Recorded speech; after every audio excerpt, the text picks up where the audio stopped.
Zalika Isab ya yang jawab Dinaikin dah Yong ini. Mau di Pak Budung ya kan? apa Yong? Kau tanya apa tadi? Mana dia? Roatim tadi ya Bu. Roatim. Apa yang ditanya Bunda, Yong? Ah, tak mati, kaf mati. Masih ada ah, tuh reservnya. Itu apa hukumnya? sifat hurufnya, bukan hukum. Sifat hurufnya dari segi nafas hamas. Oh, ya tadi Itu kalau kaf ta. Kalau dari segi suara itu syiddah. Dari pangkal lidah itu istighfal. Dari lidah yang menempel itu infitah. Dari ketajaman itu sofir. Ya. Kan kita sering apa meringankan ad gitu aja kan seharusnya. Enggak ats ada namanya itu desisan. Namanya hamas. Kalau dia disendiri dari rumpun taknya itu namanya taknits ya. Bu kita nih ngaji tapi kita huruf itu kurang fasih. DPP Bu. Ya harus belajar lebih fasih lah, jangan disengaja. Itu kan begitu. Ats ak. Itu kan sifat huruf itu kan yang menandakan Untuk kami itu ngaji itu lah betul Bu ke huruf. dari misalnya huruf coba sod, so, do, bis, Oh, sipis baby. bis, ya. Ba itu kan ditutup dulu, lidahnya itu kan adalah huruf-huruf itu jahar. Gir yang ngaruh gir. Bismillahirrahmanirrahim. Ya. Udah? Ada yang mau bertanya lagi? Adanya? Nggak ada lagi? Oke. Berarti nggak ada yang nanya ya di Komal ya? Yang nggak ada lagi ya? Siap ya? Baik, kita lanjutkan. A'udzu billahi minasyaitonir rajim. Bismillahirrahmanirrahim. Selasa kemarin kita sudah bahas tentang surat Maryam sampai surat ayat 20 ya. Qalat dari qalat ya? Bukan. Iya. Qalat anna yakunu li ghulamu wa lam yamsasni basharu wa lam aku baghiya. 21 ya.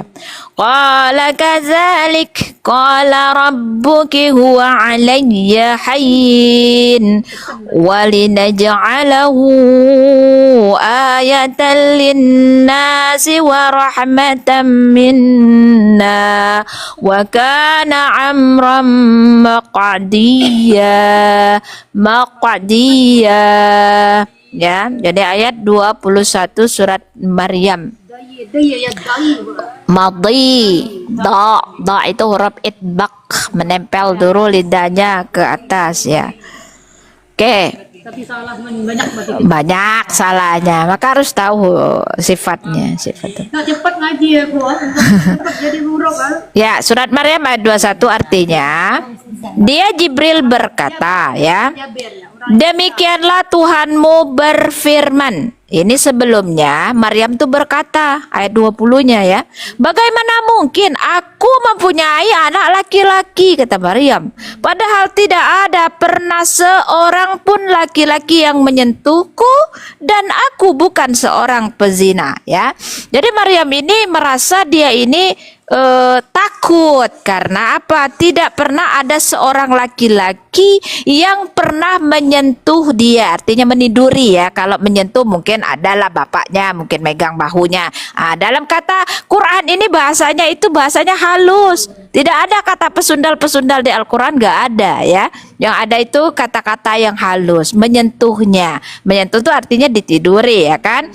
Kalau bahasa Qurannya halus ya, jangan bahasa manusia kasar. Ya kalau ada kitab yang bahasanya kasar bisa dipastikan itu bukan bahasa Tuhan, pasti bahasa manusia ya. Nah, Jibril berkata, demikianlah Tuhanmu berfirman. Hal itu mudah bagiku dan agar kami menjadikannya suatu tanda kebesaran Allah bagi manusia dan sebagai rahmat dari kami. Dan hal itu adalah suatu urusan yang sudah diputuskan. Jadi ada orang-orang yang berpolemik tentang ini. Katanya ini merupakan suatu yang Siapa yang merencanakan? Nah, ada yang dipolemikkan. Padahal ini adalah suatu yang sudah diputuskan oleh Allah dari sejak zaman azali. Ya, belum kita ini diciptakan bahwa akan ada peristiwa seperti ini.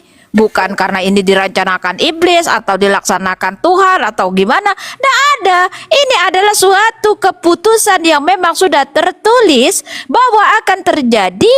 Ada seorang hamba yang dilahirkan dari seorang wanita yang dijaga kesuciannya dari dia bayi.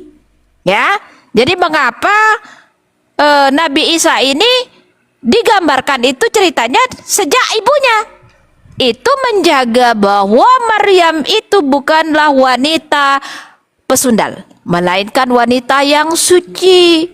Bahkan kata Allah dalam Al-Quran, mereka mengundi anak panah untuk memilih siapa yang bisa mengasuh Maryam, ya kan? Sementara kami ceritakan itu kepada Abu Muhammad, sementara engkau belum berada di tempat itu. Sampai di situ. Jadi saat Maryam lahir pun diundi siapa yang bakal mengasuh, merawat, menjaga, memberi pendidikan itu siapa. Dan di sana berkumpul para rahib-rahib, termasuk Nabi Zakaria pamannya, yang bersedia untuk menjaga dan merawat Maryam sesuai nazar ibunya. Karena ibunya dulu sebelum hamil, dia bernazar, andai kata anak ini laki-laki, dia bilang, aku akan menyerahkan anak ini di Baitul Maqdis, ya, di tempat di kuil apa namanya rumah ibadah dulu itu. Apa itu? Jadi itu, ketika lahir perempuan, mau tak mau dia harus merelakan apa yang sudah dinazarkan, ya kan? Akan tetapi Allah tahu karena ini cerita sudah dibuat oleh Allah jauh sebelum adanya kalian semua diciptakan oleh Allah. Nah, jadi ketika sinagog. Jadi ketika mereka sudah mengundi anak panah dan keluarlah nama Nabi Zakaria itu sebanyak 3 kali. Maka terpilihlah Zakaria yang menjaga Maryam di dalam mihrabnya dan tidak didatangi sekali-kali pun kecuali di balik tabir. Dia mengajarkan Maryam pendidikan, agama, ilmu pengetahuan. Nabi Zakaria itu ya hanya di balik tabir, tidak ketemu langsung. Dan pada suatu ketika dia melihat di dalam kamar Maryam itu ada makanan. Itu ditanya, dari mana engkau mendapatkan makanan ini wahai Maryam? Ditanya Nabi Zakaria. Sementara pada waktu itu tidak ada musim buah anggur. Di mejanya ada buah anggur, ya kan? Dan buah-buah lainnya.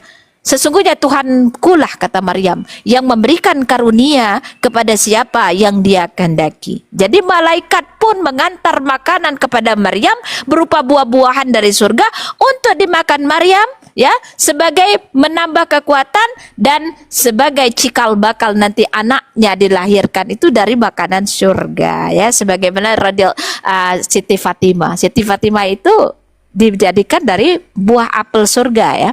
Itu ceritanya. Jadi ketika Nabi bermimpi memakan buah apel surga, ya seperti nyata. Tak lama kemudian Nabi hamil istrinya Khadijah. Nah, jadi yang ada unsur surga, makanan surga itu bisa dipastikan manusia yang sangat suci dan mulia, ya begitu. Nah, enggak. Jadi enggak seperti wanita Siti Fatimah enggak haid, ya.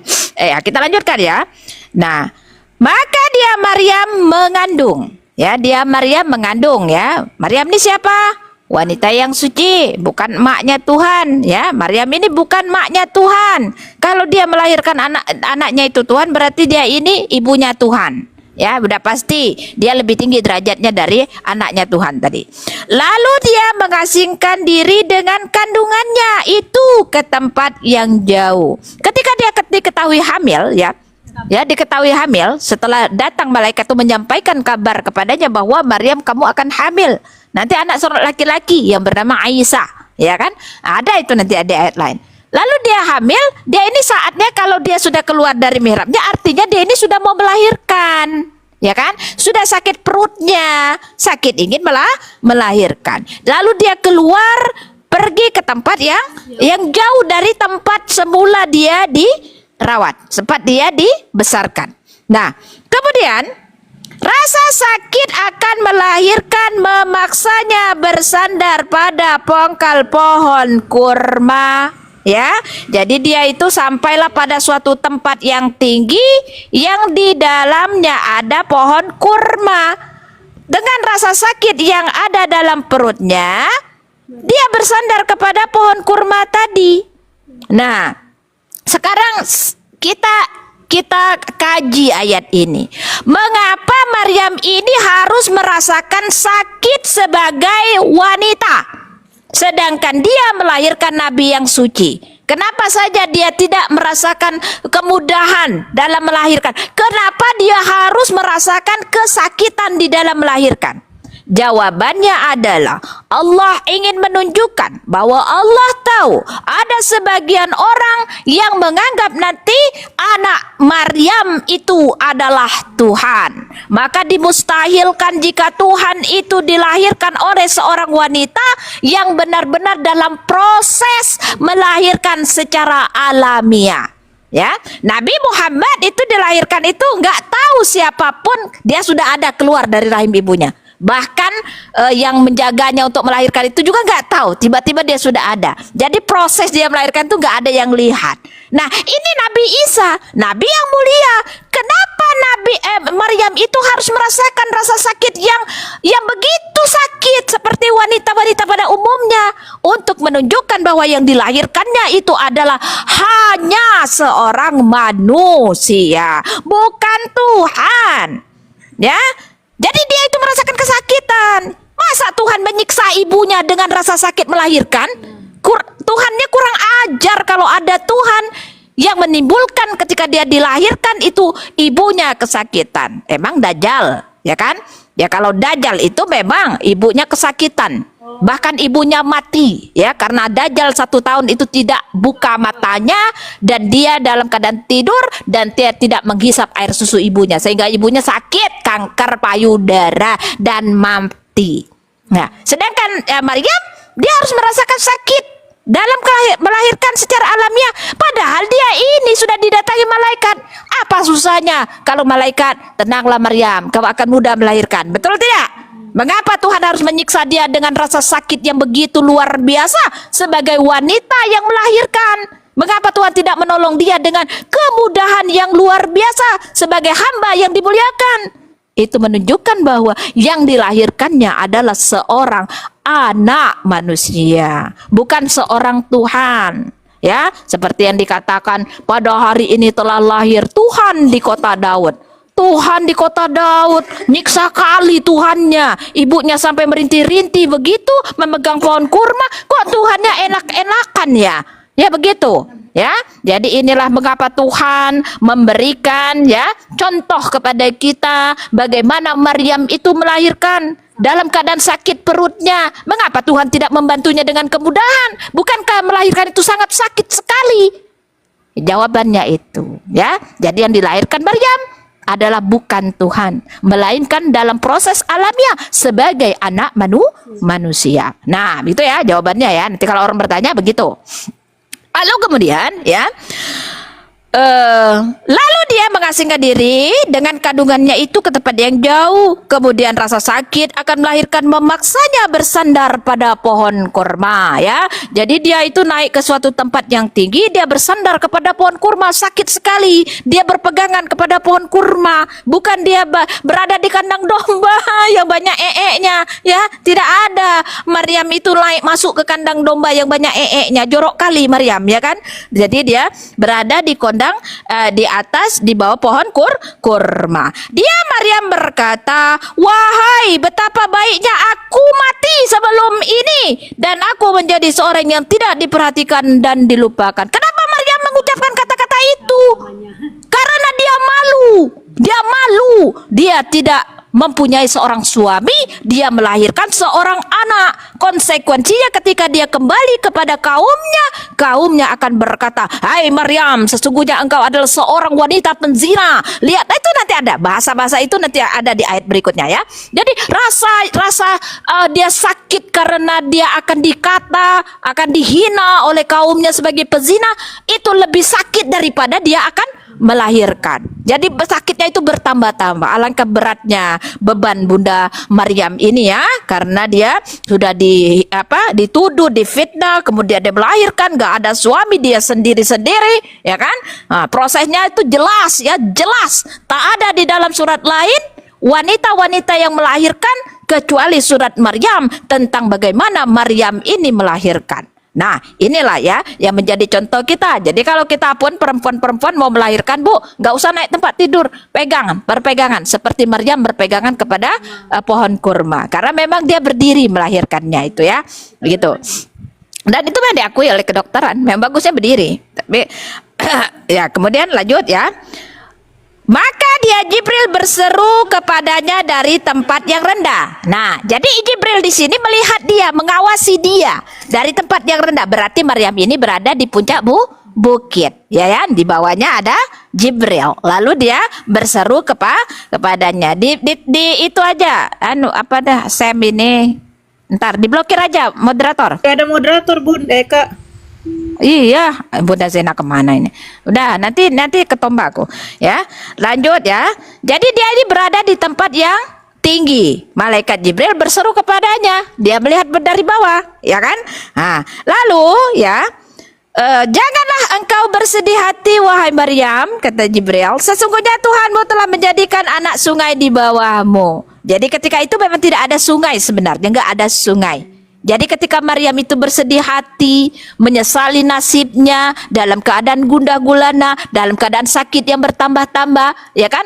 Lalu Allah menjadikan sebuah mata air yang mengalir dari jejak kaki Maryam itu. Ada, ya di atas itu ada.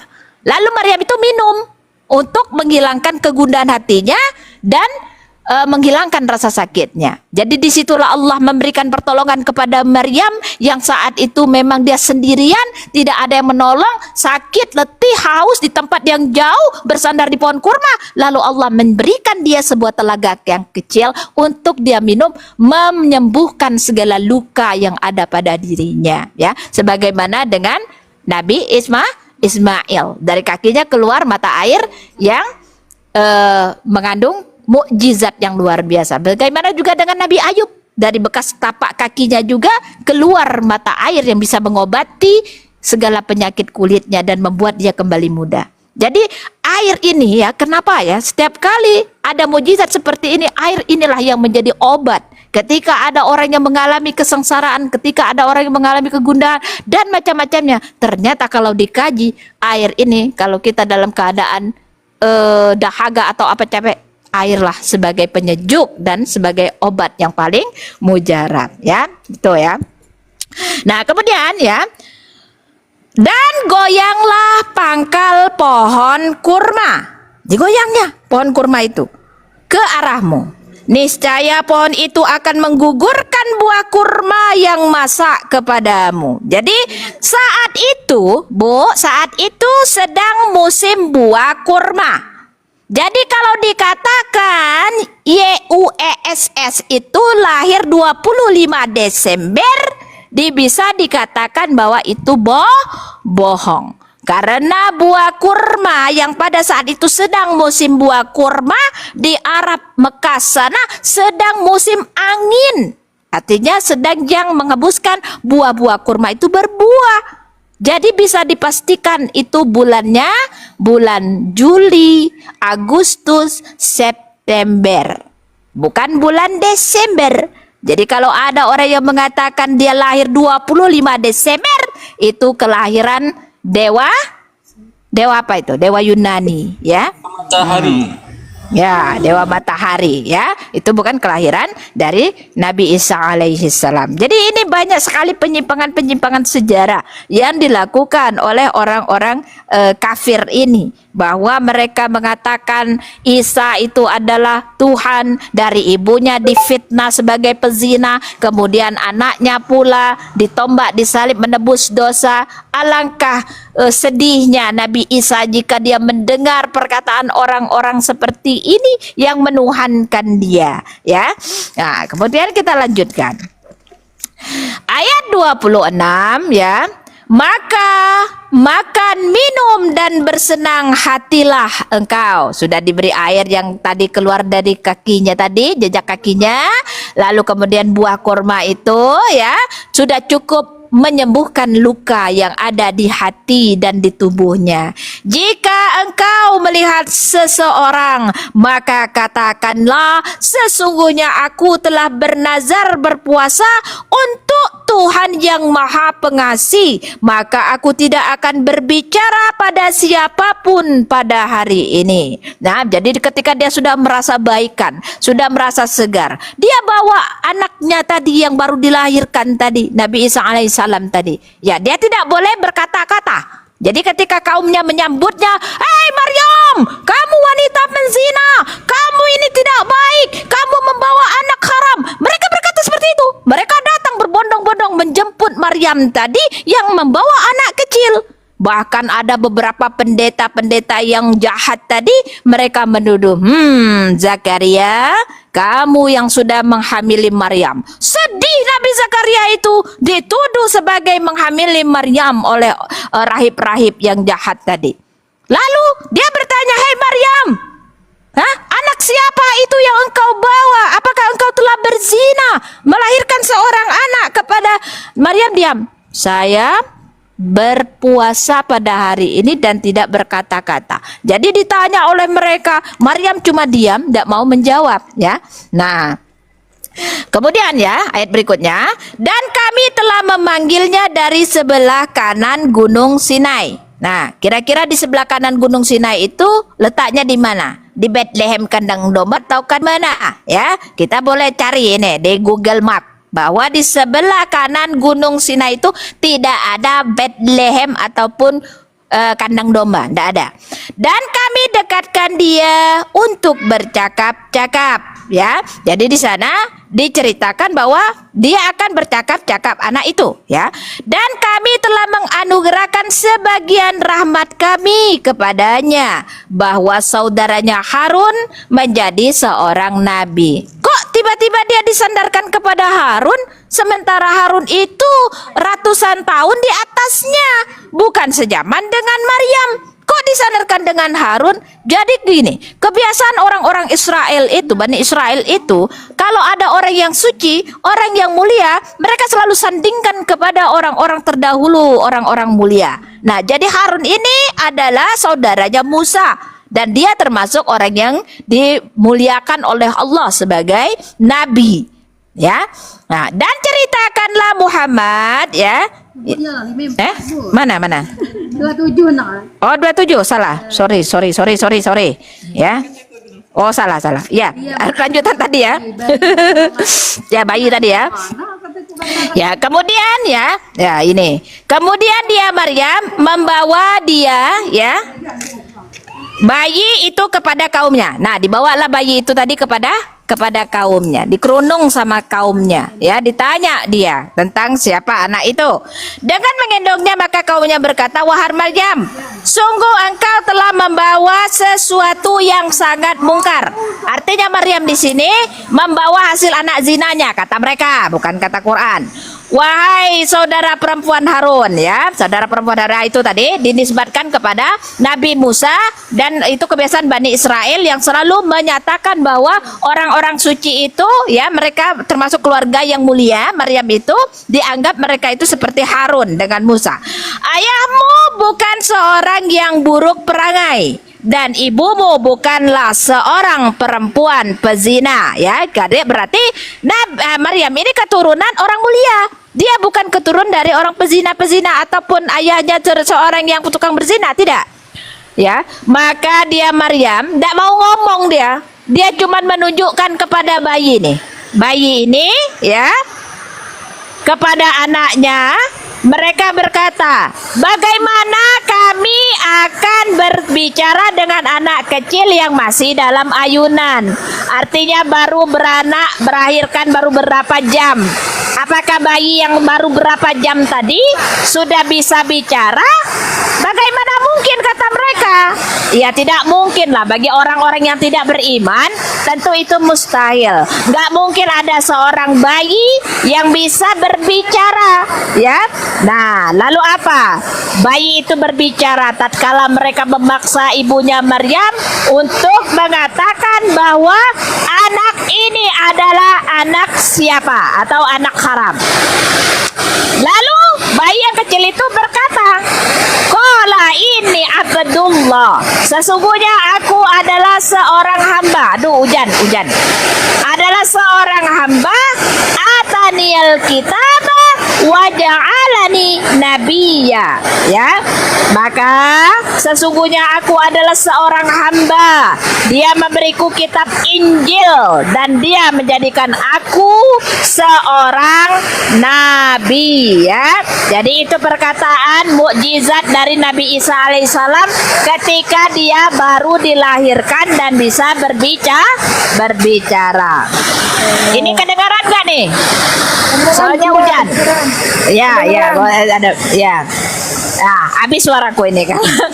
Lalu kemudian ya itu perkataan Isa. Dan dia menjadikan aku seorang yang diberkahi di mana saja aku berada. Dan dia memberitakan kepadaku melaksanakan sholat dan menunaikan zakat selama aku hidup. Jadi diperintahkan oleh Allah Nabi Isa ini sholat. Kalau ada orang-orang oten yang tidak sholat, itu artinya mereka mengaku-ngaku mengikuti Nabi Isa atau yang disebut Yesus. Karena Yesus tadi adalah orang yang diperintahkan untuk sholat, bukan nyanyi-nyanyi ataupun menari-nari. Tidak ada dalam kamus, ya, tidak ada dalam kamus kehidupan. Para nabi itu mengajarkan tentang nyanyi-nyanyi. Haleluya, tidak ada. Yang ada itu mereka diajarkan untuk memuji Allah. Mereka diajarkan untuk sholat kepada Allah. Bahkan diperintahkan untuk menunaikan zakat, bukan untuk menunaikan perpuluhan. Ya, ingat ya. Jadi tidak ada di dalam ajaran Nabi Isa alaihissalam itu diajarkan untuk nyanyi-nyanyi dan joget-joget, apalagi untuk perpuluhan. Yang ada menunaikan sholat, mengerjakan zakat sepanjang hidupnya. Jadi sholatnya itu bukan cuma sekali, terus sepanjang hidupnya. Dari dia dalam buayan sampai dia diangkat oleh Allah, tetap dia melakukan sholat. Jadi itulah sebenar-benarnya kisah tentang Isa putra Maryam yang banyak dipelintir-pelintir sehingga ceritanya hampir merupakan cerita dongeng. Dibuatlah menjadi cerita yang lucu. Dia lahir di kandang domba penuh dengan kotoran domba. Kemudian dia itu matinya pula disalib-salib, ya, dan diangkat menjadi Tuhan, ya. Jadi itu cerita yang sangat-sangat menggelikan. Kalau ada Tuhan yang disalib untuk menebus dosa manusia, itu sangat menggelikan kalau dia dilahirkan dari rahimnya seorang wanita.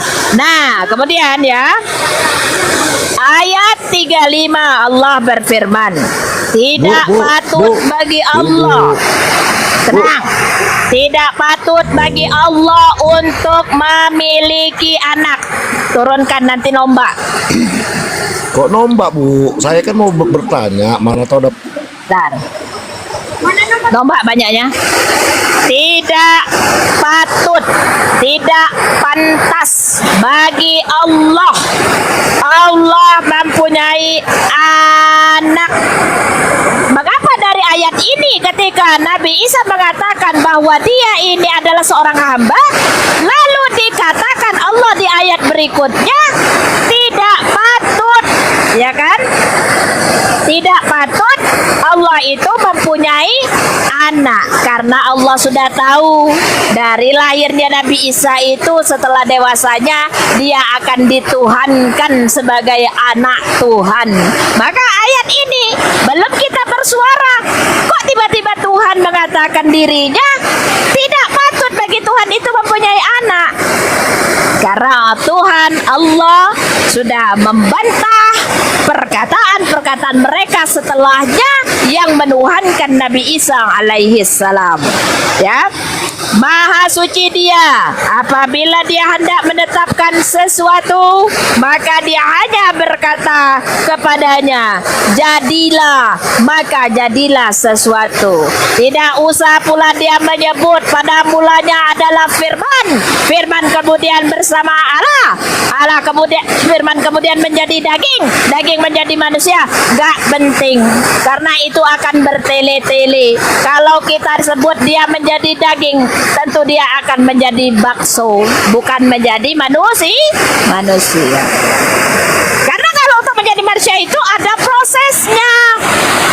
Bukan hanya dia itu seonggok daging. Kalau dia dibuat daging, maka dia akan menjadi bakso. Bagaimana proses dia akan menjadi manusia? Pada mulanya adalah firman-firman menjadi daging. Terus setelah daging itu jadi apa? Bagaimana prosesnya menjadi manusia? Hah? Tidak ada. Kecuali kalau Allah menetapkan sesuatu, kun fayakun, jadilah, maka jadilah. Tidak perlu banyak-banyak kata-kata yang tidak bermakna ataupun tidak susah kita mencerna dari kata-kata firman yang nggak ketahuan asal muasalnya itu. Jadi kalau Allah itu berfirman, ya, cuman Allah bilang begini, ya ayuhan nasu in kuntum fi raibin minal ba's wa inna khalaqnakum min turab summa min nutfatin summa min alaqatin summa min mudghatin.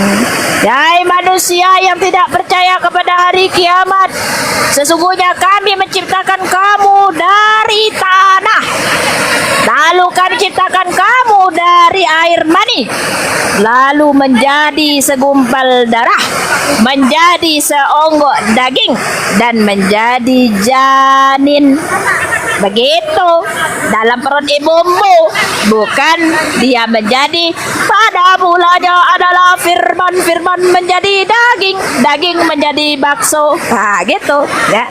Jadi ada proses kelahiran manusia itu, bukan hanya dia berasal dari firman lalu firman menjadi daging, tak ada prosesnya. Jadi haruslah dimulai dengan proses. Walaupun firman sekalipun, ya kan, walaupun firman sekalipun, saya ulangi lagi ya, tidak akan ada firman itu tanpa proses. Jadi semua firman perkataan Allah itu ada prosesnya. Sebagai apa? Ilmu pengetahuan, ya kan? Bagaimana Allah ini menurunkan hujan? Kita lihat, oh siapa yang menurunkan hujan? Allah. Bagaimana prosesnya? Allah menggerakkan awan-awan, kemudian menjadikan dia berlapis-lapis. Kemudian dari itu keluarlah butiran-butiran hujan. Nah, secara fisika kita akan mengetahui proses kejadian hujan. Bukan hanya tiba-tiba begitu saja, tiba-tiba ada hujan. Artinya kitab Anda miskin ilmu, ya kan? Yang kaya itu Al-Quran, kaya dengan ilmu dan bisa dibuktikan dengan ilmu pengetahuan dan sains, ya. Itu bangga kita sebagai umat Islam yang memang kitab kita bukan kitab kaleng-kaleng, ya kan? Yang tidak bisa dibuktikan, bisa dibuktikan semuanya. Nah, kita lanjutkan, ya. Terus ya.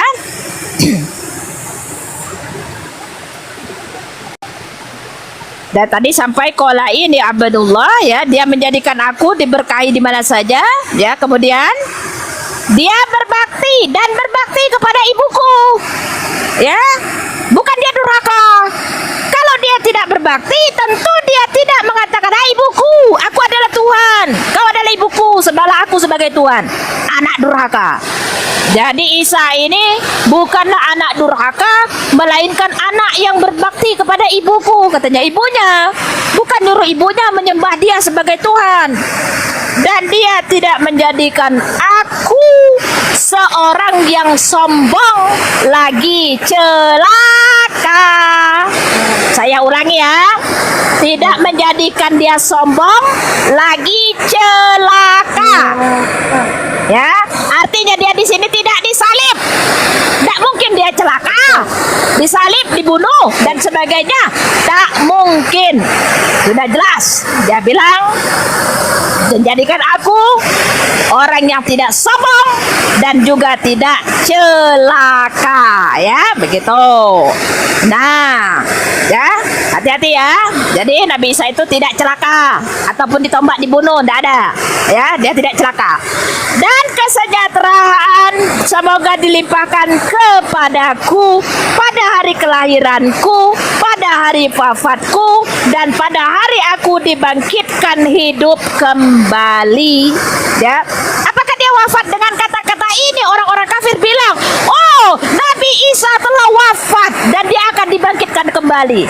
Inilah sebagai rujukan mereka mengatakan bahwa Nabi Isa telah mati dan bangkit dalam 3 hari. Padahal kalau mereka mengatakan kesejahteraan dia pada hari dia dilahirkan, ya kan? Pada hari dia dilahirkan, pada wafatnya kelak, ketika nanti itu ajalnya menjelang hari kiamat, ya dia akan wafat dan akan dibangkitkan lagi pada apa? Hari kiamat. Nah, itu semuanya akan dibangkitkan, semuanya akan wafat. Nah, dan semua akan dibangkitkan pada hari kiamat. Nah, ya. Itulah Isa putra Maryam. Itulah Isa putra Maryam. Woi, apa itu mem? Modal congor. Ini Al-Quran, ya. Itulah Isa putra Maryam yang mengatakan perkataan yang benar, yang mereka ragukan kebenarannya, ya. Jadi anak kecil ini pun diragukan kebenaran oleh orang-orang sesat, bahwa dia adalah pembohong, dia tidak benar, bahwa dia tidak disalib itu. Itu kata-kata orang-orang yang sesat. Jadi Nabi Isa itu bukanlah pembohong. Di saat dia bayi, dia sudah mengatakan dia adalah yang diberkahi dan dia tidak akan celaka. Kemudian dia berbakti kepada ibunya, ya kan? Kemudian dia akan menjadi orang yang terkemuka. Artinya di sini dia tidak bohong. Memang dia seorang nabi yang terkemuka pada saat itu sebelum datang Rasulullah Shallallahu Alaihi Wasallam. Nah, dia juga tidak pernah berkata bohong.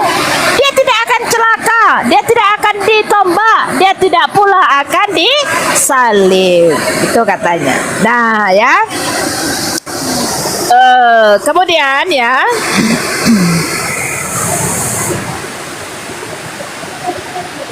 Isa berkata, dan sesungguhnya Allah itu Tuhanku dan Tuhanmu, maka sembahlah dia. Ini adalah jalan yang lurus. Ingat Maryam 36. Sesungguhnya Allah itu adalah Tuhanku, kata Isa, dan Tuhanmu, ya. Maka sembahlah dia. Ini adalah jalan yang lurus.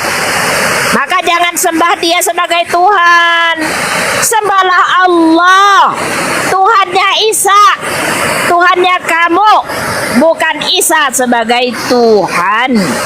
Ya, keji sekali kalau dia sampai dikatakan Tuhan, padahal dia tidak pernah mengajarkan, hai manusia, sembahlah aku sebagai Tuhan, ya kan? Sembahlah aku dan ibuku sebagai Tuhan. Tidak ada.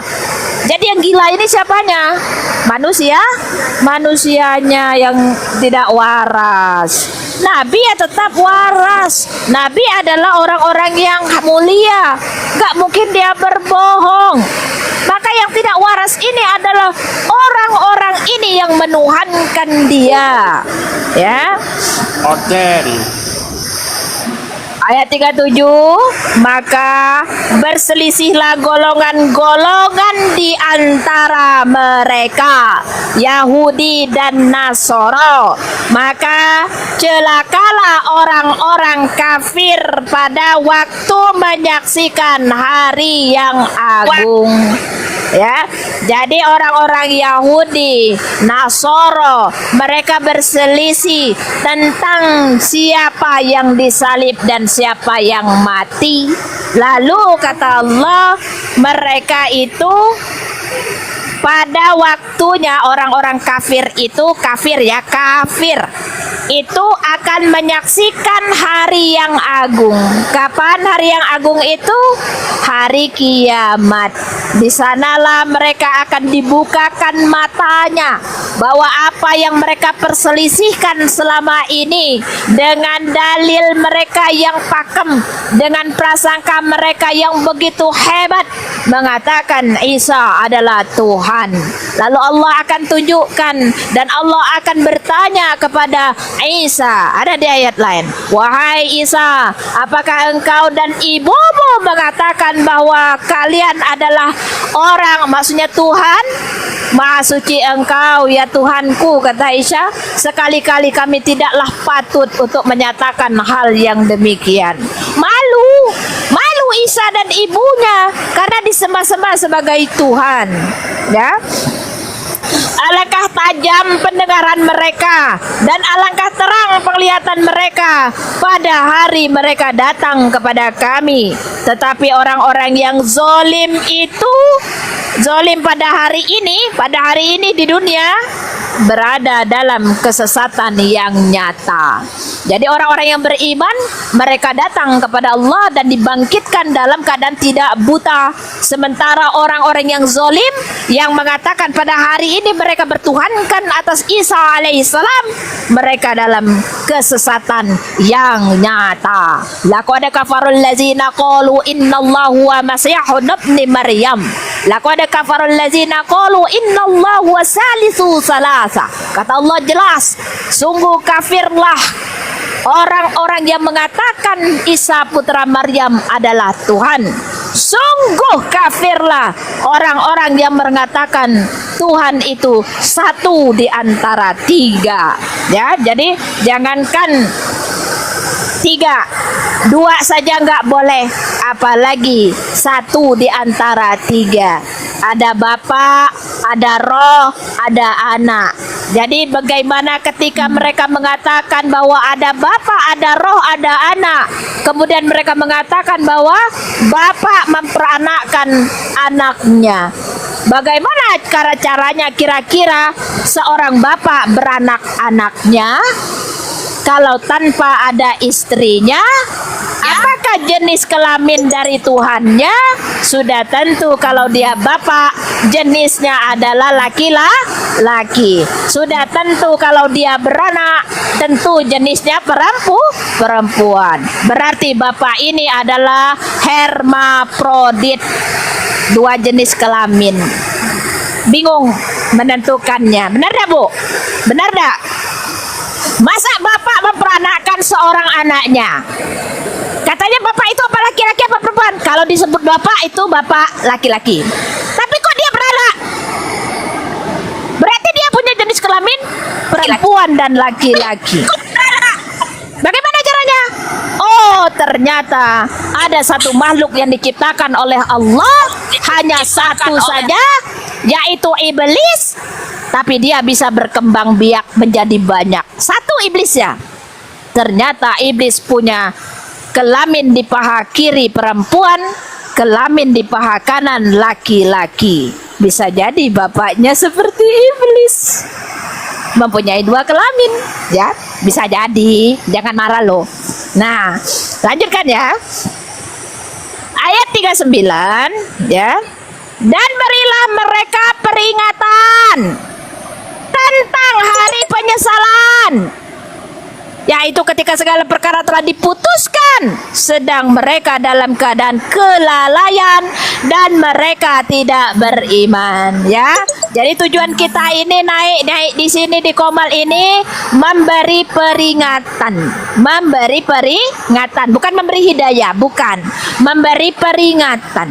Barang siapa yang kafir, yang menyembah Isa putra Maryam, yang menyembah satu Tuhan di antara tiga, maka haram baginya untuk masuk ke dalam surga dan dia akan dimasukkan ke dalam neraka. Kita yang sayang kepada saudara kita yang sesat ini, setidaknya kita menyampaikan kebenaran yang ada di dalam Al-Quran, bahwa apa yang disampaikan Al-Quran itu adalah kebenaran yang hak datangnya dari Rabbul Izzati. Al-haqqu min rabbikum fala takum minam muntarin. Nah, di situ akan dikatakan bahwa Tuhan menyatakan ini untuk melindungi hambanya supaya jangan terlesat jauh mengikuti langkah-langkah syaitan. Karena syaitan ini akan selalu berusaha menyesatkan anak cucu Adam. Kalau mereka tidak bisa menyesatkan orang beriman, tentulah orang-orang yang tipis imannya yang bisa mereka sesatkan. Maka di dalam surat Al-Hijr Allah berfirman, kami mengutus setan-setan kepada orang kafir. Bukan berarti Allah itu sengaja mengutus kepada orang kafir itu syaitan, melainkan kepada siapapun dari hambanya diutuslah setan itu untuk menyesatkan hambanya. Tapi yang bisa berhasil disesatkan adalah orang yang jauh dari Allah, orang yang tidak mempunyai iman kepada Allah. Itulah yang mudah untuk disesatkan syaitan. Jadi jangan menyalahkan Allah dalam hal ini. Kejam kali kau Allah, kenapa kau utus syaitan untuk menyesatkan kami? Karena kamu memilih jalanmu sendiri. Fa'alhamaha fujuraha wa taqwaha qad aflaha man zakkaha wa qad khaba man dassaha. Sesungguhnya kami telah mengilhamkan kepada manusia itu kefasikan dan ketakwaan. Beruntunglah orang yang menyucikan hatinya dan merugilah orang yang mengotori hatinya. Nah, disitulah ya. Jadi Tuhan itu tidak jahat, Tuhan itu tidak kejam. Bukan berarti orang kafir itu diutus setan untuk menyesatkan mereka, akan tetapi diri mereka lah yang ingin sesat, yang ingin mengikuti langkah-langkah syaitan, ya. Tak berdoa kepada Allah, semoga Allah ya kan memberikan kita hati yang kuat, iman yang kuat, ya istiqomah yang kuat, supaya tidak terbujuk rayu oleh setan-setan yang menyesatkan. Rugilah kita hidup di dunia ini kalau kita hanya untuk mengikuti hawa nafsu syaitan. Nanti ketika di yaumul qiyamah, bahkan iblis pun berpidato di sana di dalam surat Ibrahim ayat 22. Iblis berkata, sesungguhnya aku tidak bertanggung jawab terhadap apa yang engkau lakukan, hai anak Adam. Yang menjadi sesat itu adalah dirimu sendiri, bukan aku yang menyuruh kalian sesat. Mengapa kalian mengikuti langkahku? Iblis menolak bertanggung jawab atas apa yang sudah anak Adam lakukan dengan menyembah Tuhan-Tuhan lain selain Allah. Apa yang mau bertanggung jawab?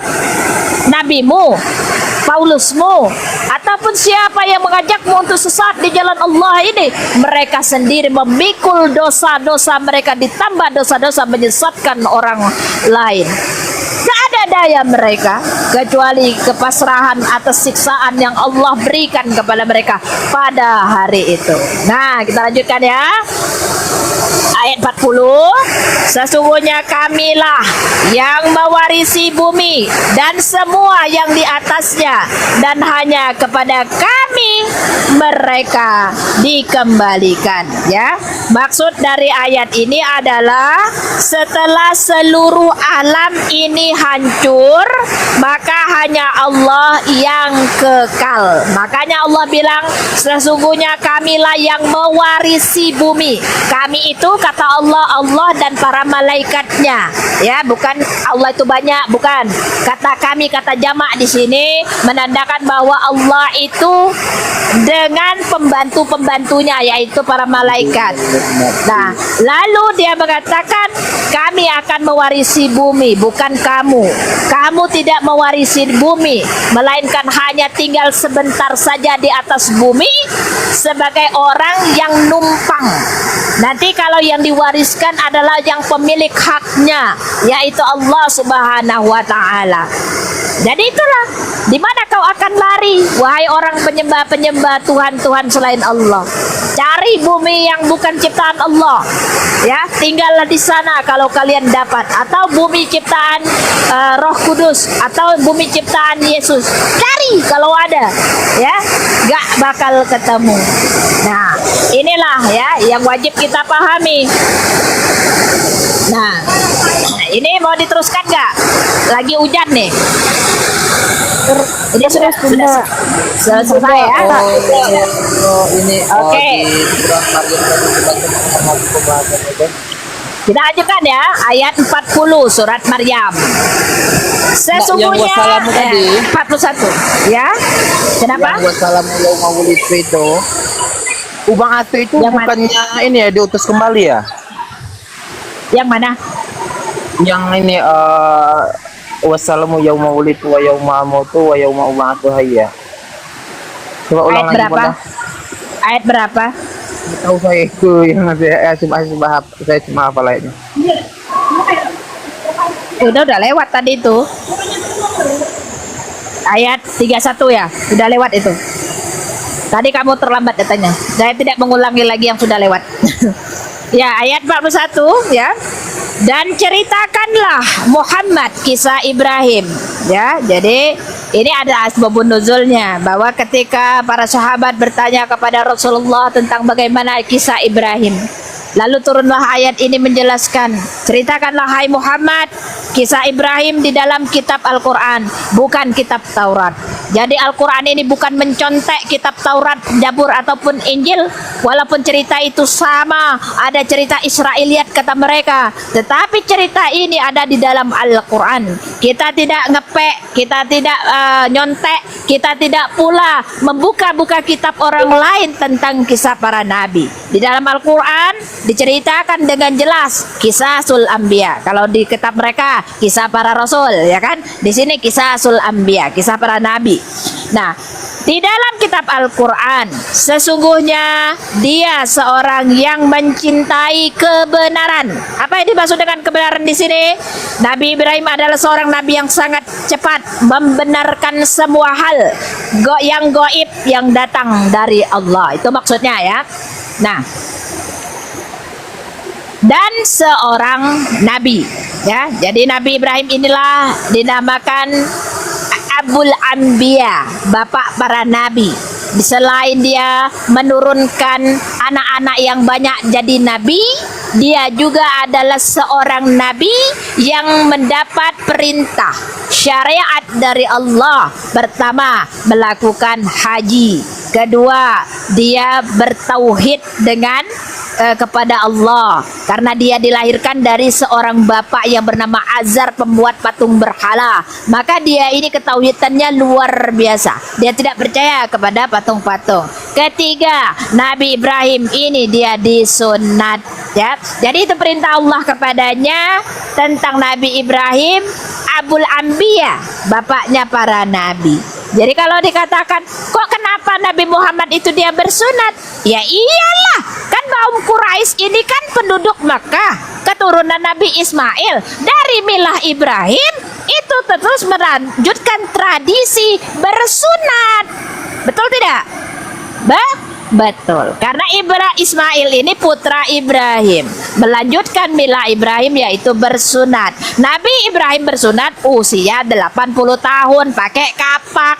Ya, ketika anak-anaknya dilahirkan, maka di waktu 7 hari dia disunat. Nah, Ibrahim Ismail ini pun meneruskan tradisi milah Ibrahim ini sebagai seorang nabi, mengikuti bapaknya dengan bersunat. Maka seluruh anak cucunya yang ada di Jazirah Arab, dari keturunan suku Jurhum sampai kepada suku Quraisy, itu bersunat. Adapun dari anak Ibrahim yang bernama Ishak, Nabi pun menyunatnya. Maka dari keturunan Ishak dan keturunan Yakub dan semuanya orang Yahudi itu bersunat. Lalu yang tidak bersunat keturunan siapa? Bingung. Lulus Bunda. Iya, bingung. Kan? Belum tuh dia bersunat. Nggak ada. Baru Nabi Ibrahim itulah diperintahkan dia untuk bersunat. Kalau Nabi yang lainnya mungkin kemungkinan dari bayi dia sudah dalam keadaan khitan. Nah Ibrahim ini umur 40 tahun dia bersunat, berkhitan. Maka dari anak ke cucunya lah sampai kepada kaum Arab itu, Bani Quraisy itu semuanya bersunat. Karena mengikuti Ismail mengikuti bapaknya. Begitupun Ishak mengikuti Ibrahim. Dan kaumnya juga mengikuti Ishak. Maka tidak ada kalau dikatakan tidak bersunat itu tidak apa-apa. Woi, jangan enaknya sendiri ya. Ya, kalau nggak bersunat itu resikomu ya, kulupmu bau busuk. Nah, harusnya bersunat. Jadi bersunat itu mensucikan ya diri dari kotoran-kotoran yang menempel pada alat kelamin laki-laki supaya bersih. Ya, karena orang sholat itu harus bersih dari najis. Kalau dia berkulup, Bu, kalau dia kencing, tentu air kencingnya nanti akan lengket-lengket di kulit kulupnya. Bagaimana dia akan bersih dalam ibadah sholatnya? Tanda tanya. Kecuali kalau dia itu pergi ke dalam Nah, di sana itu kan cuman pakai sepatu, nyanyi, nggak ada wudhunya. Jadi nggak apa-apa, nggak berkulup, ya. Memakai berkulup tuh nggak apa-apa. Beda dengan umat Islam. Umat Islam itu sangat bersih, suci lagi menyucikan. Bukan hanya suci tapi menyucikan dari zahir maupun batin. Itulah indahnya Islam ya. Jadi kalau orang-orang Islam ini memang dipastikan memang kalau mereka mengikuti ajaran nabinya dengan benar, tentu pun dia akan menjadikan manusia yang suci lahir dan batin. Itu akan tampak pada aura wajahnya, dari perilakunya, dari akhlaknya, bahwa apa yang dia lakukan itu membekas kepada kepribadiannya. Jadi nggak sembarang orang Islam tidak dibolehkan, diharamkan untuk makan babi. Maka jangan makan babi, ya kan? Karena itu haram. Maka kalau orang mau apapun, dia mau sholat pun, najisnya harus bersih. Kalau ada kulup, tentulah menetes-netes air kencingnya dan bau busuk, serta tidak mensucikan dalam ibadah. Ya, ingat tuh ya. Jadi dalam Islam itu ada hal-hal yang harus kita lakukan untuk kesucian diri kita. Salah satunya syarat sah sholat, tidak boleh ada najis pada diri dan pakaian. Ya, yang membatalkan sholat, wudhu, ya kan? Tidak boleh keluar sesuatu dari kubul dan dubur. Ya, jadi kentut pun tidak boleh. Apalagi itu air kencing, kentut pun tidak boleh. Ya, jadi kalau kita lagi di gereja, misalnya lagi nyanyi prot kentut, oh nggak apa-apa, karena itu dibolehkan. Aduh, celaka nih. Jangan marah ya. Lalu kita lanjutkan ya, tunggu hujan nih, lagi nunggu hujan nih, bentar lagi. Ingatlah ketika dia Ibrahim berkata kepada ayahnya. Siapa ayah Ibrahim? Azar bin Tariq. Namanya Azar bin Tariq ya, dari keturunan Nabiullah Hud, ya kan? Hud itu di atasnya lagi anak Syam bin Nuh, dari keturunan Syam bin Nuh. Nah, kemudian ya, mengapa engkau menyembah sesuatu yang tidak mendengar, tidak melihat, tidak dapat menolongmu sedikit pun, ya kan? Karena ayahnya ini membuat patung Baal, ya kan? Patung Baal dibuatlah patung yang besar ya dari zaman Namrud itu untuk disembah-sembahnya.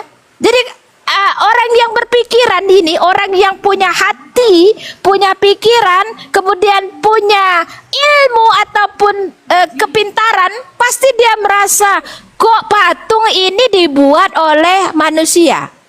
Kok manusianya menyembah patung pula? Yang on kira-kira manusia apa patungnya? Manusia. Iya. Ini ada anak dilahirkan oleh manusia. Kemudian manusianya bisa bisa tidur, bisa metong. Yang on, yang waras itu yang nyembah apa yang disembah? Jawab.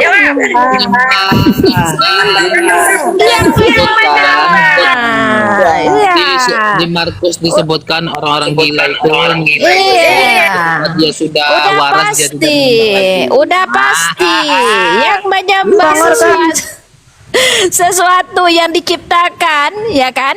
Yang kita lihat proses melahirkannya sampai sakit perut Maryam itu, kemudian disembah, itu orang tidak waras. Ada yang menyembah patung yang dipahatnya, kemudian disembahnya pula, meminta-minta kepada patungnya, itu orang tidak waras. tidak Kenapa? waras, betul. Semua disaksikannya, dilihatnya, bagaimana proses kelahirannya dan bagaimana proses pula membuat patungnya, disembah pula. Betul, betul Kira-kira lah.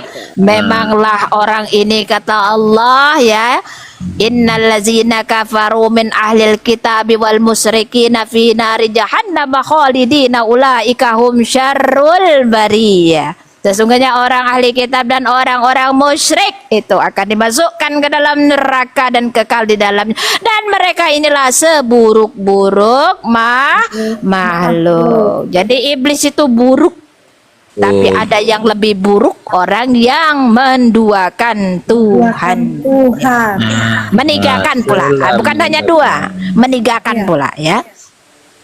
Nah ya, wahai ayahku ya, sungguh telah sampai kepadaku sebagian ilmu yang tidak diberikan kepadamu. Maka ikutlah aku, niscaya aku akan menunjukkan kepadamu jalan yang lurus ya. Jadi Ibrahim itu dipilih oleh Allah dari seorang anak pembuat patung berhala. Kok Nabi dari seorang anak patung berhala? Iya, sebagai contoh kepada umat yang akan ada setelahnya. Ada nabi yang memang terjaga dari bapak dan ibunya beriman, ada ya kan, Nabi Muhammad ya kan, Nabi Isa, itu orang beriman semuanya. Tapi Ibrahim ini bapaknya Azar itu memang masih keturunan Nabi Sulaiman Daud, dia masih keturunan ya kan, Nabi Sulaiman Daud masih keturunan Nabi Hud, dari keturunan Nabiullah Nuh, Nabi Idris, Nabi Sis, Nabi Adam, masih keturunan di situ. Cuman karena di perjalanan mereka ini tersesat oleh godaan syaitan dan menjadi kaum yang ingkar, membuat berhala-berhala untuk disembah. Tetapi Allah memilih hambanya dari orang-orang yang ingkar itu sebagai satu pelajaran bahwa tidak mustahil dari seorang bapak yang kafir ada seorang anak yang beriman. Tidak mustahil dari bapak yang beriman ada seorang anak yang kafir. Siapa? Nabi Nuh, ya kan? Nabi Nuh. Tidak mustahil dari seorang beriman ada istri yang ingkar. Siapa? Nabi Lut dan Nabi Nuh. Ada. Semuanya tergambarkan di dalam Al-Quran tentang kisah para nabi. Jadi menjadi pelajaran buat kita semuanya bahwa apa yang diterangkan oleh Allah di dalam Al-Quran bukanlah sesuatu cerita dongeng, melainkan menjadi suatu ibrah, ya, menjadi pelajaran buat kita semua. Pakailah akalmu sebelum engkau beragama, karena akal itu mendahului keimanan, bukan iman mendahului akal. Jadi kalau iman tanpa akal itu sama dengan orang tidak waras, ya kan? Ya apa saja, membabi buta, ya kan, bisa saja itu kambing yang sedang di bawah pohon dikatakan Tuhan, dia langsung beriman karena tidak menggunakan akal. Bisa saja monyet yang bergelantungan di pohon dikatakan Tuhan karena tidak menggunakan akal. Islam itu harus pakai akal. Ad-dinu wal akal. Jadi agama itu berakal. Oke, sampai di sini mungkin ada yang mau bertanya? Silakan, ibu-ibu mau pulang juga silakan, enggak apa-apa. Ya, nunggu hujan dulu. Ya, silakan. Ada yang mau bertanya boleh atau kita bahas mumpung lagi nunggu hujan nih. Bentar lagi mau pulang. Ada? Silakan. Ibu bersunat tidak? Saya bersunat dong, masih bayinya, bukan udah dewasanya. Kenapa emang? Dia penasaran dia. Iya, udah dibilang tadi. Bertanya-tanya tentang mengapa Nabi Muhammad itu disunat. Ya emang tradisi mereka bersunat. Dan itu memang disuruh oleh Allah mengikuti ajaran Ibrahim. Ya kalau tidak sunat, siapa? Paulus bersunat loh. Ingat yo, Paulus bersunat. Paulus bersunat. Kenapa dia batalkan hukum sunat? Karena ditolak cintanya oleh gadis Yahudi. Aku batalkan hukum bersunat, kata Paulus. Kasihan umatnya. Ditipu oleh si Dia sendiri bersunat. Paulus. Iya begitu. Paulusnya sunat, umatnya enggak pengikutnya sunat. Wah. Ntar ada yang bertanya. Apa? Kenapa? Iya. Duduk tuh, Ah? bagaimana caranya tuh? Langsung duduk apa harus berdiri dulu? Oh enggak, kalau kita misal dalam keadaan tidak sakit ya kan, artinya tidak bisa berdiri karena kaki lumpuh, ya duduk aja di kursi Bu. Iya duduk, langsung begini aja misalnya, langsung niat kan, usolli fardu subhi insyaallah akbar, sudah duduk aja duduk. Nanti ketika dirukuk begini aja, kalau sujud lagi tunduk agak lebih rendah sedikit sebagai isyarat bahwa kita melakukan sujud dan ruku. Yang katanya misalnya harus ada negara. Kenapa? Harus berdiri dulu katanya. Oh enggak. Gimana kakinya lumpuh mau berdiri? Kan Allah sudah bilang di dalam Al-Quran, ingatlah aku dalam keadaan berdiri, duduk ataupun baring. Jadi boleh, baring pun boleh. Ya. Boleh, tergantung kaki kita itulah. Di kursi boleh, duduk kaki selonjoran boleh. Bila perlu tidak bisa duduk, baring pun harus. Karena sholat itu tidak boleh diwakilkan. Itu fardu ain. Ya begitulah, pakai isyarat mata. Kalau sudah memang tidak bisa menggerakkan apa-apa lagi, misal udah gitu, pakai isyarat mata. Nanti Allah tahu. Kalau masih bisa tangan, Allahu Akbar, seperti itu. Nanti nunduk aja kepalanya. Keadaan sakit itu tidak nueh gitu, Iya. misalnya. Gitu. Cuman nggak pacak berdiri misalnya. Sama aja Bu, misalnya kalau dia berdiri itu kan kepalanya uyang-uyang misalnya, duduk aja. Ya ada usah Bu, itu juga sama lah. Artinya kalau mencelakakan kita ada rukhsah atau keringanan yang Allah berikan kepada orang-orang yang sakit. Bukan berarti dia harus meninggalkan sholat. Seandainya dia pun kecelakaan misalnya di dalam rumah sakit, kemudian dengan pakaian yang ada keluar kotoran, tidak bisa ditahan, sholat Allah maha tahu sah sholatnya, walaupun dia nggak tahu, nggak sadar dia itu kan dia keluar sendiri kan kotorannya, misalnya kalau dilindes motor misalnya gitu, tiba-tiba tengah sholat dia keluar, nggak masalah. Sama artinya dengan orang yang sakit istihadah, orang yang punya darah yang kotor, dia keluar sendiri nggak apa-apa, yang penting pakai softtek atau tidak berlambur kemana-mana, karena itu termasuk darah istihadah tadi, darah penyakit gitu, dan tidak masalah. Ya, bukan berarti nggak boleh sholat. Ya, siapa yang tidak? Kaki sakit Ya. berdiri dulunya, barunya duduk. Itu menyengsarakan diri. Ya boleh, tidak boleh. Jadi kata Allah kan sudah bilang, janganlah kamu membunuh dirimu sendiri. Udah dibilang, kalau kita memang tidak bisa, tidak mampu, terus kita melakukan itu menyebabkan kita mati, kita dosa.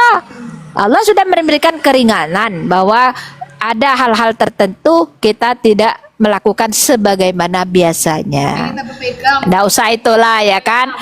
Nggak usah itulah. Orang yang dalam keadaan dek kendaraan, apakah dia harus mutar-mutar mencari kiblat? Kan tidak. Ada keringanan. Fa aina ma tuwallu fa thamma wajhullah. Dimanapun kau menghadap, disitulah wajah Allah. Itu berlaku bagi orang yang di atas kendaraan. Tapi ketika dia tidak dalam kendaraan, tidak boleh, harus mengikuti kiblat.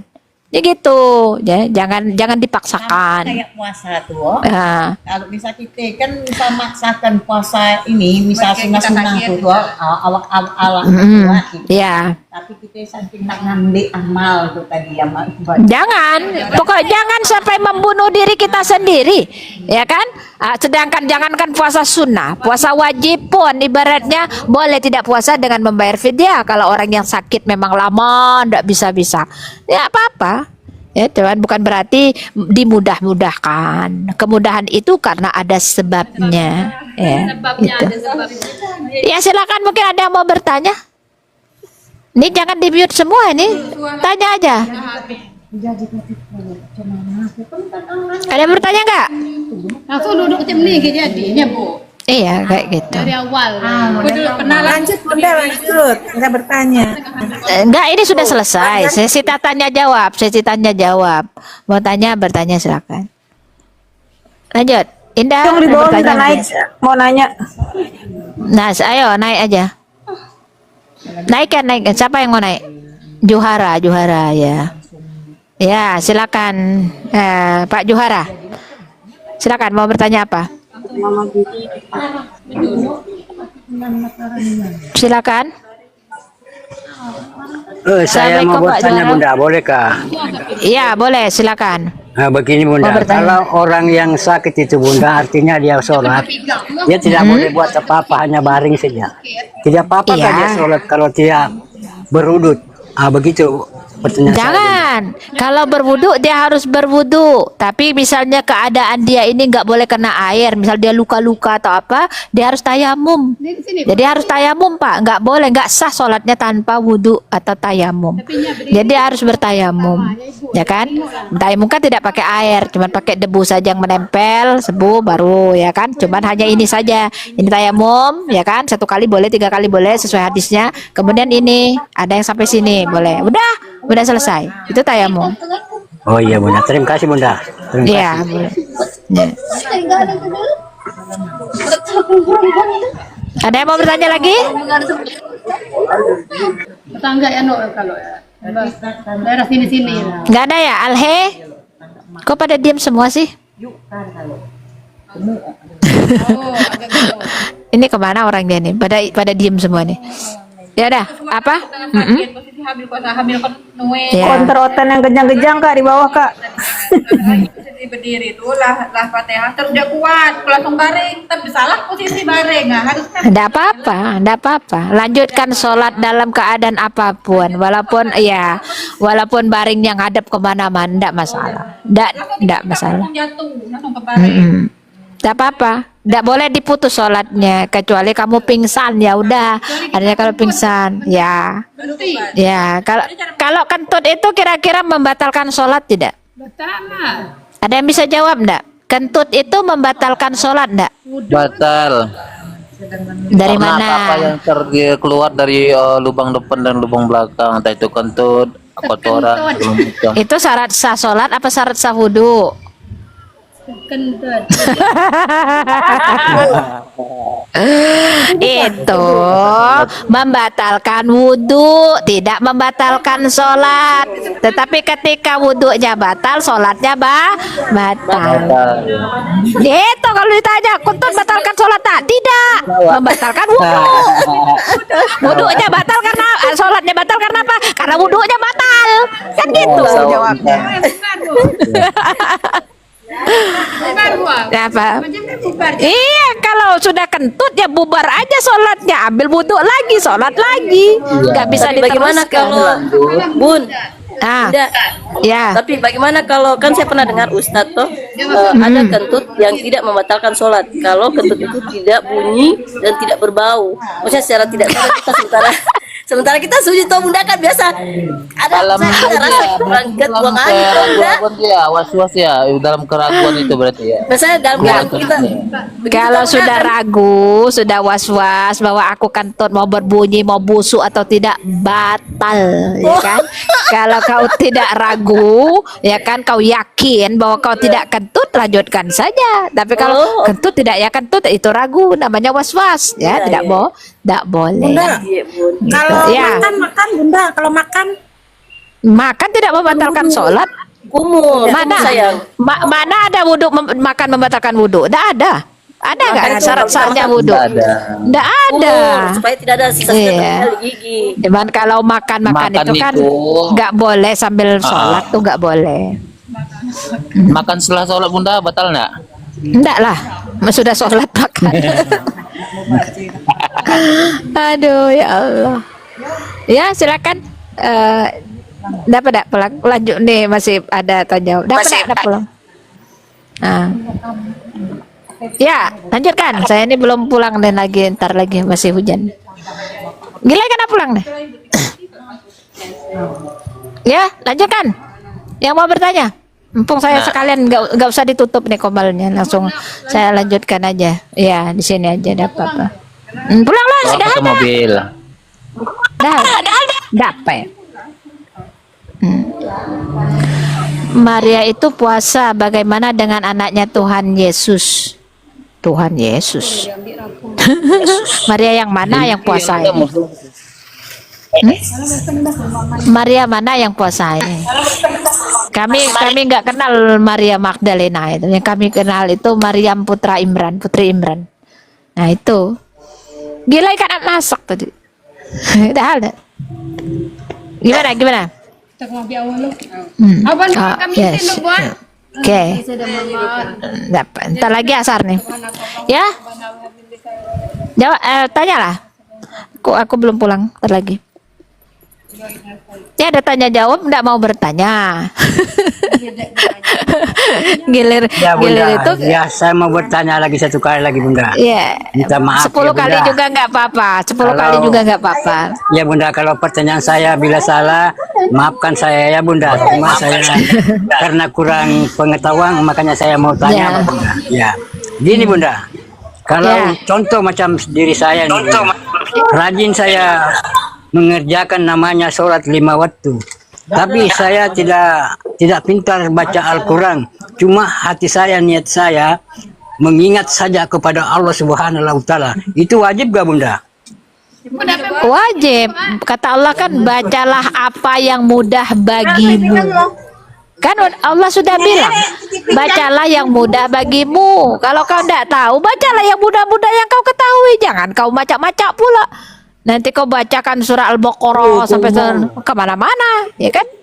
Ya, jadi apa yang mudah bagimu bacalah, walaupun kulhu sekalipun, walaupun anda sekalipun, ya kan? Yang penting mudah bagi kita, nggak usah dipaksa-paksa. Nanti mau pengen kayak orang-orang sana baca yang berat-berat, yang panjang-panjang biar terlihat hebat, jangan. Nanti dah hafal, putusnya kemana-mana, kan? Jadi gitu. Oh iya Bunda, terima kasih banyak Bunda. Ilmunya kepada saya, terima kasih banyak. Nggak apa-apa. Ya Alhe, Bunda ini lagi, ada yang tanya? ketika sholat imamnya peci hitam sah nggak sholatnya? Salah, kenapa emang? Peci merah, Oh, peci bisa. putih, peci apa juga enggak apa-apa. Nah, peci aja gitu, bukan orang pakai peci gitu, peci aja gitu, taruh depan gitu. Curang kau ini. Aduh, ya ampun. Ya. Ami, Indah, Alhe, mungkin ada yang bertanyakan? Nah, ini lagi satu lagi Bunda. Nah, Nah, nah di ini kan dalam satu masjid kan contoh. Nah, ya. imam sedang berwudu dan dalam masjid sedang ruku, itu sah sholat anak kira-kira? Sholat siapa dulu? Si imam sedang wudu, ya lalu orang dalam masjid sedang ruku, itu sah anak sholatnya Iya, kira-kira Bunda? Sholat orang yang sedang ruku salah. Emang kenapa? Mereka kan sholat. Imam kan yang Jadi si berwudu imam yang bukan sholat. sedang wudhu ini gimana? Hmm? Jadi si Mungkin imam yang mereka sedang wudhu ini gimana? Mungkin mereka sholat sunat.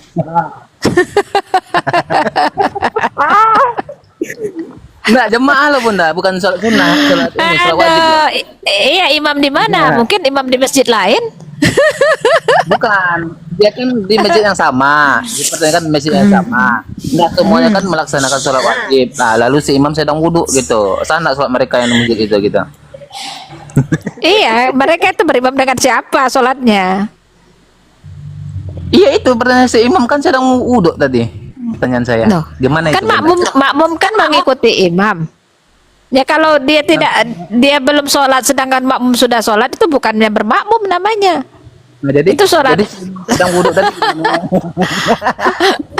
Ya urusan dia lah, dia berwudu berarti dia belum memulai sholat.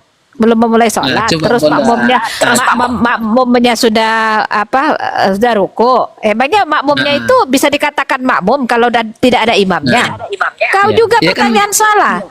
Coba Bunda cerna lagi. Nah, si imam kan sedang wudhu, nah di dalam masjid sedang rukuk. Ah, itu gimana, Bun?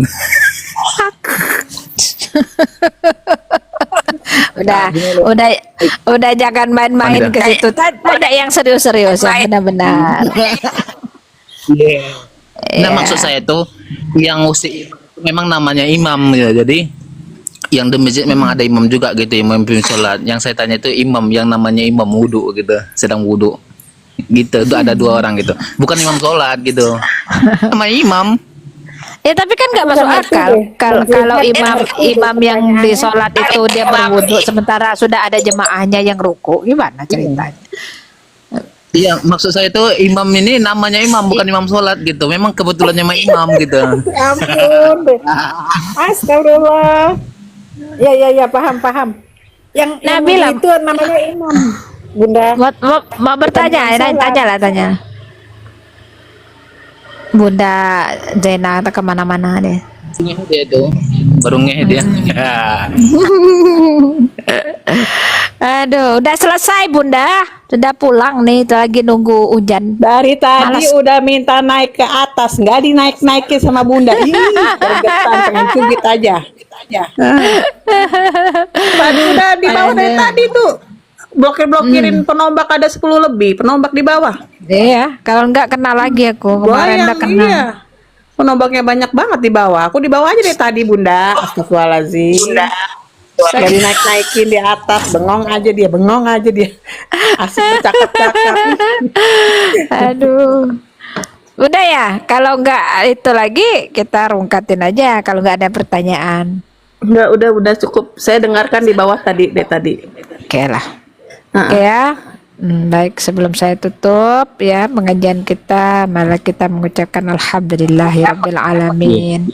Subhanakallahumma rabbana wa bihamdika asyhadu an la ilaha illa anta astaghfiruka wa atubu ilaik. Sadaqallahul azim. Wassalamualaikum warahmatullahi wabarakatuh. Waalaikumsalam warahmatullahi